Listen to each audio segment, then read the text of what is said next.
Mummy please उठो, कोई हमारी मदद करो, कोई तो एम्बुलेंस को बुला लो। चुप कर, आज से तू हमारा कैदी है, चुपचाप चलो मेरे साथ।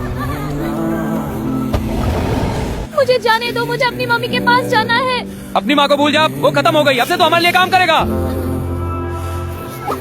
क्यों नेपल, क्या यही है वो बच्चा? जी बॉस, ये छोटा पीच हमारे भीख मांगने के कारोबार के लिए फिट रहेगा। ये हमें बहुत पैसे कमा कर देगा। बहुत अच्छा है, आज से ये सबको पर भीख मांगेगा। अगर खाली हाथ वापस आया तो बहुत बुरा होगा।